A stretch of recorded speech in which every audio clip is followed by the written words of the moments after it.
Donc, Anne. Je veux un peu que vous m'éclaircissiez sur... Vous avez parlé des rêves tout à l'heure. Bon, exemple, une femme ou un homme marié conscient. Conscient. Oui, chrétien. Chrétien conscient. Qui sort, qui commet l'adultère. Là, on va aussi parler, Dieu aussi, on parle aussi de la justification. Là. Ok. Donc, pas dans le songe. Pas de songe, conscient. Okay. Étant chrétien. Étant chrétien, un chrétien qui est parti consciemment et commettre l'adultère. Et donc, Anne pose la question de savoir est-ce que c'est la justification ou bien comment la question c'est laquelle? Je disais, vous venez à peine de parler des rêves. Que quand tu fais un rêve où tu te retrouves en train de tuer, voler, mentir, ou sortir avec un homme. La femme de quelqu'un, du mari, tout ça. Voilà. Quelle est votre attitude quand vous vous réveillez? L'homme de Dieu a dit qu'il a d'abord eu peur, il a peur, après il prie. Mais vous avez dit que malgré ça, c'est comme si vous étiez dans le sommeil, comme si vous êtes mort. Si vous pouvez m'aider, vous êtes mort. Je disais, en fait, je faisais un parallèle. Moi, j'ai pris l'histoire du rêve pour comprendre le mystère. Je dis, quand je tue dans le rêve, l'homme de Dieu a dit, je suis à demi-mort. N'est-ce pas? Donc, on m'accuse là-bas. Mais quand je reviens à moi-même, je me rends compte que je suis innocent. Je n'ai jamais tué quelqu'un. Même si l'autre monde m'accuse, quand je reviens à moi-même, je me rends compte que ce n'est pas moi. Je disais que c'est la même chose que Satan fait. Dans ce corps, il peut nous accuser. Oui. Mais nous revenons à nous-mêmes quand? On revient à nous-mêmes lorsqu'on considère le sang qui a coulé. Qu'est-ce qui me justifie? Là, c'est lorsque je reviens à moi-même. Tu te poses cette question-là, qu'est-ce qui me justifie? Parce que là-bas, je t'ai accusé, ou j'ai péché. Mais au-delà de l'action que j'ai commise, aussi mauvaise peut-elle être, qu'est-ce qui me justifie? La foi, la grâce, le Saint-Esprit, n'est-ce pas? Et le sang de Christ. Ça fait que, même dans ce siècle présent, même quand nous sommes accusés, même si autour de nous sommes accusés, mais en fait, ce n'est pas comme ça que Dieu nous voit. Nous sommes justes devant Dieu. Mais comment Dieu voit un homme marié, une femme mariée qui va commettre l'adultère? Comment Dieu le voit? Ok. Donc, un homme marié, chrétien, non? Chrétien, oui. Chrétien. Maintenant, je vais nous répondre aussi. Et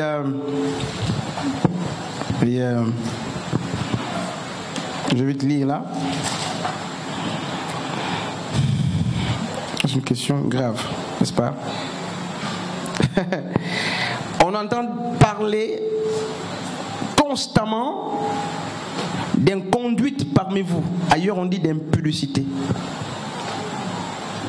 1 Corinthiens chapitre 5, à partir du verset 1er. Je vais lire ça vite, pas terminer. Ça, c'est un péché volontaire, un ma'an. C'est-à-dire, tu te lèves, toi-même, tu vas pécher. On entend parler constamment d'inconduite parmi vous, donc d'impudicité, et d'une inconduite telle qu'elle ne se rencontre même pas chez les païens. Il parle à l'église. Il dit là, dans votre église là, il y a tellement l'abomination que même chez les païens, ils sont mieux. Et c'est pas qu'ils buvaient, c'est pas qu'ils s'insultaient. C'est au point que Teddy sort à des rapports sexuels avec la femme de son propre père. Dans notre église, il n'y a peut-être pas ça. Hein? Mais là, l'église de Corinthe, là, ils étaient arrivés à ce niveau. Paul dit, vous voyez, ça la même chose des païens, c'est rare. Ils boivent, ils insultent, ils volent. Mais chez vous, vous avez été à un niveau, c'est le paroxysme. Un enfant sort à des rapports sexuels avec la femme de son père, donc sa mère. Donc il était chrétien. Consciemment. Pas un rapport, hein, des rapports. Pas un rapport, donc des rapports. Donc on continue. Et Paul dit au verset verset 2. Même un seul. Même un seul. Mais pour le cas du frère là, c'était même un seul, même pas un seul. À partir du verset 2, il dit, et vous êtes enflés d'orgueil, et vous n'avez pas plutôt pris le deuil, afin que celui qui a commis cet acte soit ôté du milieu de vous. Écoute-moi comme il parle. Donc Paul dit, ces chrétiens avaient peur de juger, d'exercer le jugement à l'église. Parce qu'à cause de ce type d'action, ils pouvaient être excommuniés. Parce que les gens disent qu'on ne peut pas. Non, mais Paul dit qu'on pouvait ôter, sort de l'assemblée. Pour moi, absent de corps, c'est Paul qui dit au verset 3, mais présent d'esprit, j'ai déjà jugé. Donc, les chrétiens peuvent juger. Le jugement est biblique. Ça, c'est Paul qui juge. Les gens qui me disent on ne juge pas, on comprend. Il y a deux mots, katakrino et krino, quand on parle de jugement. Juger ici, c'est examiner, non condamner. J'ai déjà examiné, j'ai tranché, j'ai discerné. Pour moi, absent de corps, présent d'esprit, j'ai déjà jugé, comme si j'étais présent, l'auteur d'une telle action. Au verset 4, il dit, car au nom du Seigneur Jésus, vous et mon esprit, nous sommes assemblés, afin que la puissance de notre Seigneur Jésus-Christ, qu'un tel homme soit livré à Satan pour la destruction de la chair, afin que, on va lire là-bas chez toi, Mahan. Afin quoi? Afin que l'esprit soit sauvé au jour du Seigneur. Moi je prêche le message de la Bible. Donc la Bible dit que l'homme qui avait péché, qui était sorti avec la femme de son père là, sera sauvé.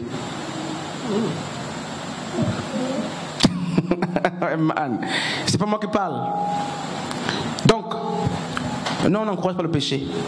Et Tite dit quoi? Dans Tite, l'apôtre Paul dit, la grâce du Seigneur nous enseigne le renoncement, n'est-ce pas, à l'impiété.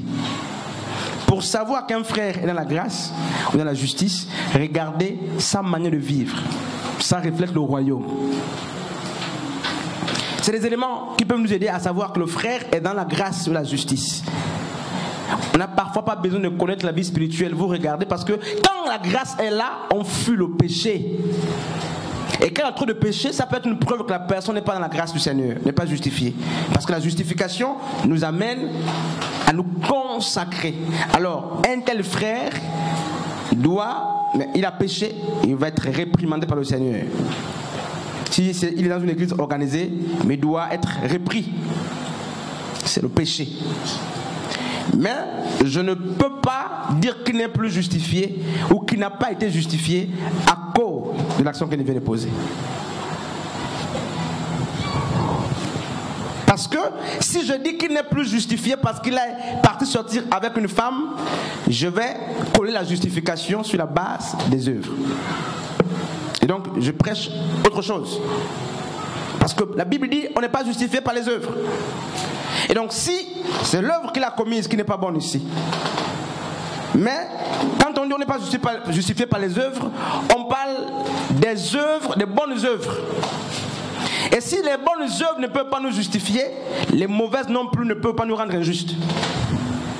Parce que la justification, selon Dieu, n'est pas attachée aux œuvres, aussi bonnes ou mauvaises soient-elles. Donc si les bonnes œuvres ne me rendent pas juste devant Dieu, les mauvaises non plus ne me rendent pas injuste devant Dieu. Les injustes n'hériteront pas le royaume. Qui est injuste? L'injuste est une condition de vie sans Christ. C'est ça que la Bible appelle le pécheur. Il n'y a pas de pécheur ici. Le pécheur, c'est celui qui n'a pas Christ. On va bien continuer l'enseignement, mais l'heure. Les injustes n'hériteront pas le royaume des cieux. Ce frère était injuste, oui ou non, sœur Marie? Ce frère-là. Ce frère de 1 Corinthiens 5. Il n'était pas injuste? Non. Selon la justice de Dieu, il n'est pas injuste. Mais en fait, si ce frère a commis l'action avant Christ, avec Christ, les injustes sont ici. Il n'y a pas d'injustes ici. Il n'y a pas un seul injuste avec Christ. Même s'il tombe, pour Pourquoi l'injustice ou l'injuste est une condition de vie sans Yeshua. En Christ, nous sommes justifiés. Maintenant, il y a une chose. Je ne dis pas qu'il fallait faire ça. C'est pas ce que je suis en train de dire. On va commettre les péchés. Non, mais ça va être... Là, ça veut dire que les gens vont commettre les péchés parce qu'ils savent que quand on est en Christ, on est justifié. Donc, mais c'est même ça. Le problème, c'est que si vous partez pécher, ça on appelle ça comment? C'est même une preuve que vous êtes des païens. En fait, c'est ça, c'est simple. C'est une preuve que vous êtes des païens. Un chrétien ne fait pas du comme ça. Mais le chrétien est justifié. Bien sûr, mais la justice t'enseigne le renoncement aux œuvres mortes. Il n'y a aucun injuste ici. Il n'y a pas un chrétien injuste. Selon la pensée de Dieu. Mais si on parle de la justice ou l'injustice avec la définition humaine, parce que tu peux mentir, mais les hommes vont dire non, mais tu n'es pas juste aussi. Mais c'est pas comme ça que Dieu me voit juste. Parce que